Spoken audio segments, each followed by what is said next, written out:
फिलहाल चलिए press conference का रुख करते हैं। पीसीसी चीफ गोविंद सिंह डोटासरा इस वक्त प्रेस से मुखातिब हो रहे हैं। पर उस वहां भी फिट होती है कि न चाहते हुए भी देश के युवाओं के आक्रोश के कारण से और प्रमुख विपक्षी नेताओं ने जो उनको घेरा उसकी वजह से उन्होंने इस तरीके का फैसला किया।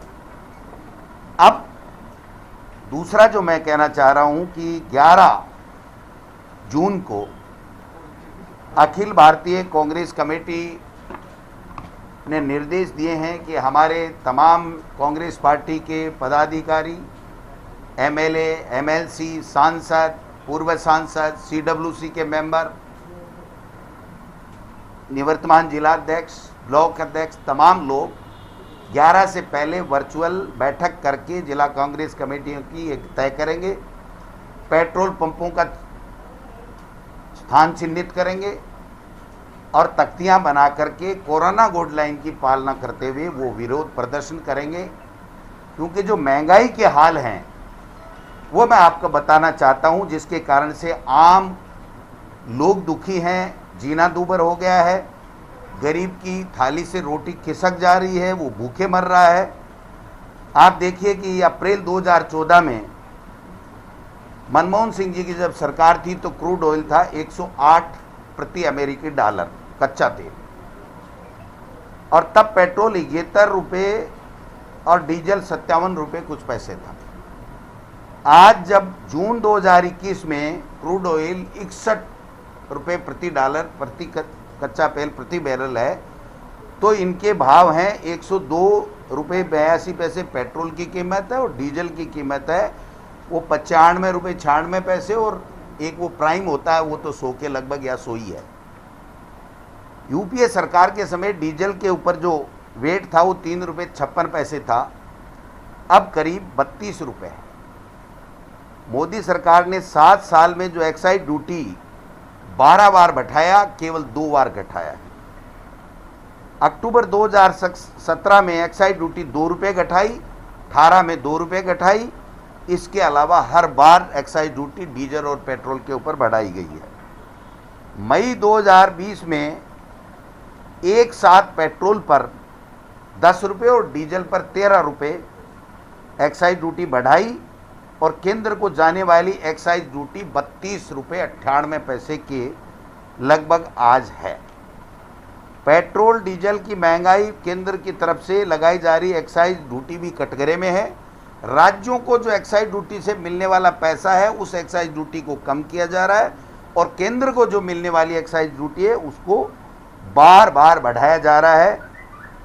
और आज तक के इतिहास में जितनी केंद्र ने एक्साइज ड्यूटी डीजल और पेट्रोल पे बढ़ाई है, कभी भी हिंदुस्तान के इतिहास में इतनी एक्साइज ड्यूटी नहीं बढ़ी गई। दूसरा मैं निवेदन करना चाहता हूं कि मार्च 2021 में तेल कंपनियों की तुलना में अगर हम 2002 से तुलना करें तो पेट्रोल 224% और डीजल 336% के लगभग बढ़ा है। इसी प्रकार सब्सिडी से मिलने वाला जो गैस का सिलेंडर है वो आज 800 रुपये हो गया है, जिसकी कीमतें इन्हीं 7 साल में 220% से भी कहीं ज़्यादा बढ़ी हैं।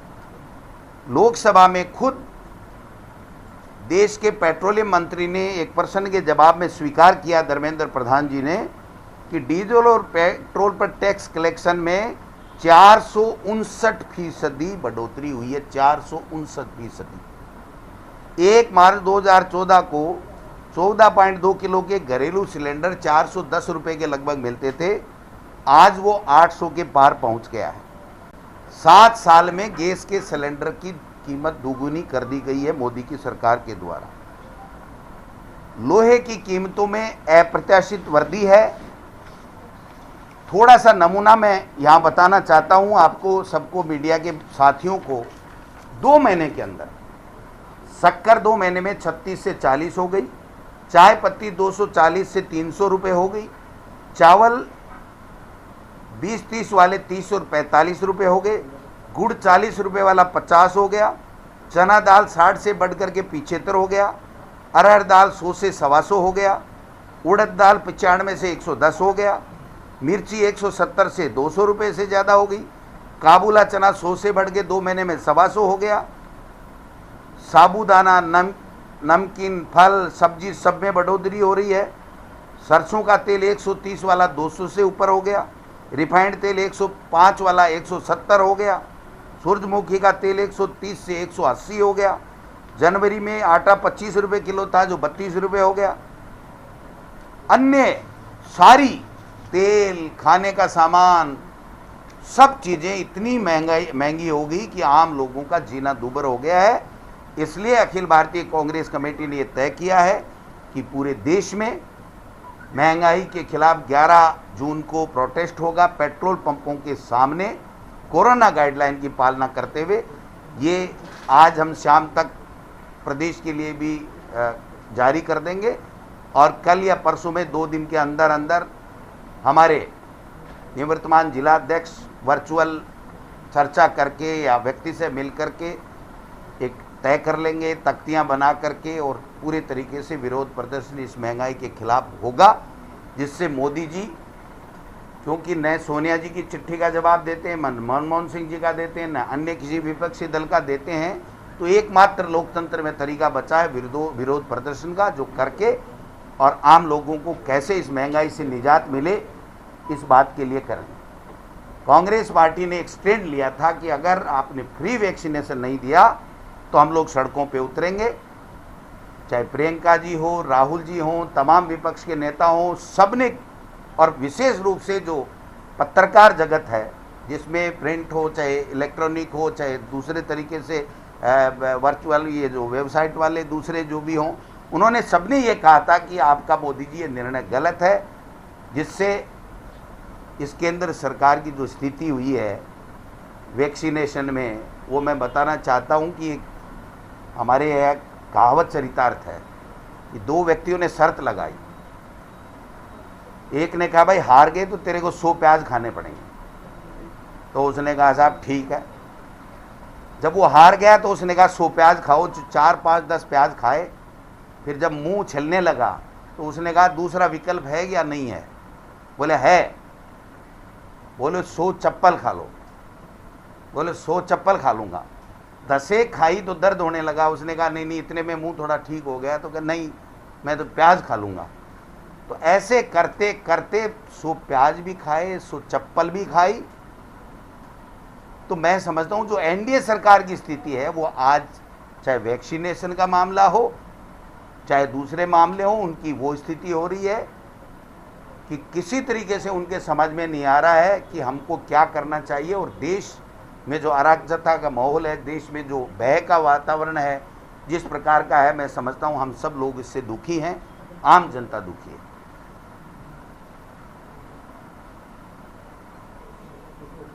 Thank you.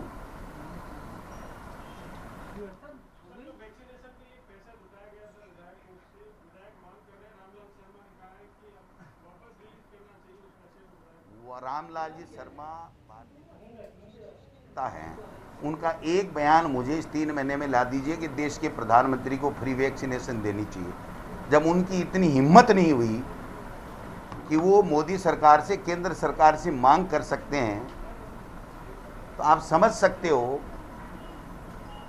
लेकिन मैं आपको दावे के साथ कह सकता हूं कि मुख्यमंत्री जी इस मामले में संवेदनशील हैं और निश्चित रूप से हमारी पार्टी, न बीजेपी न कांग्रेस, जनहित के लिए काम करती है।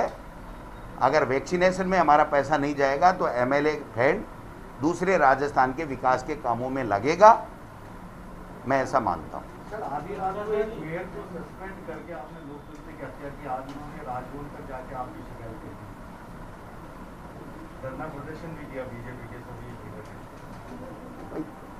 क्या घटनाक्रम हुआ, किस तरीके का हुआ, आप मीडिया के सामने है। मैं तो ये मानता हूँ कि किसी भी तरीके से इस एपिसोड से बचा जाना चाहिए था, लेकिन जो रिपोर्ट आई है अधिकारियों के द्वारा वो बड़ी गंभीर आई है। और केवल एक रिपोर्ट ही नहीं, जब न्यायिक जांच बैठा दी गई है तो हमें उसका इंतजार करना चाहिए।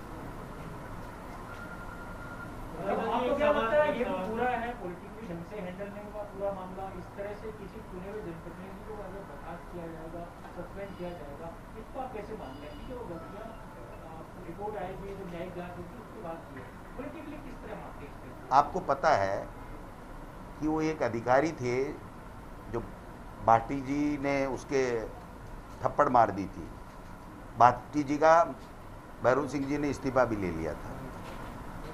तो ये घटनाएं लोकतंत्र के लिए कोई सी भी हो, नहीं होनी चाहिए, मारपीट की हो चाहे दूसरी हो। लेकिन जब आप किसी के साथ कुछ करोगे और जांच रिपोर्ट आपके खिलाफ आएगी तो सरकार को मजबूर होकर के फैसला करना पड़ेगा, लोकतंत्र को जीवित रखने के लिए, लोकतंत्र को स्थायित्व देने के लिए।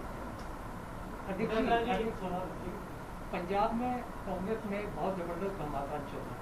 सचिन पायलट ने भी ये कहा कि 11 महीने हो गए और जो कोऑर्डिनेशन कमेटी बनी थी उसने कोई फैसला नहीं किया। तो आपको नहीं लगता राजस्थान में 11 महीने, जुलाई में आप ये सिर्फ बने थे, तब से लेकर कोऑर्डिनेशन कमेटी ने अब तक कोई एक्शन नहीं लिया, तो हालात जो है वो पंजाब जैसे नहीं हो जाएंगे? आज की मेरी जो पीसी है बंधु, वो केवल महंगाई और वैक्सीनेशन नीति में फैल और मजबूर होकर के देश के प्रधानमंत्री को जो फैसला फ्री का करना पड़ा उसके ऊपर है। आला कमान के लिए कोई भी बात मेरा क्षेत्राधिकार में नहीं आती। लेकिन एक बात करेंगे, जो कमेटी की बात कर रहा है उसकी कोई सुनवाई नहीं हो रही, वो कमेटी मैंने नहीं बनाई, मेरे क्षेत्राधिकार का विषय वो नहीं है। लेकिन आपकी बात होती है अजय माकन जी, मेरी सबसे बात होती है, लेकिन वो मेरे क्षेत्राधिकार का विषय ही नहीं है। जब आला कमान कोई कमेटी बनाता है तो उसके ऊपर जो भी कमेंट देना होगा वो आला कमान ही दे सकता है। आपकी अजय माकन जी से तो बात होती होगी? मेरी सबसे होती है, आपसे भी दिन में 4 बार होती है, अजय माकन जी से होती है, मुख्यमंत्री जी से होती है, पायलट साहब से होती है, सब पार्टी के लीडर से, हमारे और विपक्ष के लीडरों से भी बातें होती रहती है, ऐसी कोई बात नहीं है। लेकिन जो मेरे क्षेत्राधिकार में है मैं उसी प्रश्न का जवाब देता हूँ। सर, कल मोदी जी बार-बार बोल रहे थे कि राज्य बोल रहे थे कि उनका अधिकार तो इसके वैक्सीनेशन कर दिया, आपने तो खराब भी कर दिया वैक्सीन, तो मजबूरी है हम लोग वापस ले नहीं, कहाँ मोदी जी तो कुछ भी बोले, वो झूठ बोलते हैं सुबह से शाम। कौन से राज्य ने लिख के दिया कि हम ले लेंगे, खरीद लेंगे, लाओ आप हमको अधिकार दे दो? आप एक चिट्ठी दिखा दीजिए। वो तो मजबूरी में ये कहा था कि आप फ्री नहीं दे रहे हो तो हमसे पैसे ले लो। वो आज भी कह रहे हैं कि अगर वो फ्री कोई नहीं देंगे तो देश के, प्रदेश के लोगों की जान बचाने के लिए पैसे खर्च करने पड़ेंगे तो करेंगे। ये किसने कहा कि हमको अधिकार दो, हम खरीदेंगे और हम ही लाएंगे, आपको जरूरत नहीं है? ये सब मिथ्या प्रचार है उनका। वो फेल हो गए वैक्सीनेशन देने की नीति बनाने में, वो फेल हो गए कोरोना की वेव को मूल्यांकन करने में, वो फेल हो गए ऑक्सीजन और रेमडेसिविर देने में, वो फेल हो गए तो बढ़ती महंगाई को लेकर ही प्रेस कॉन्फ्रेंस यहां पर कर रहे थे पीसीसी चीफ गोविंद सिंह डोटासरा।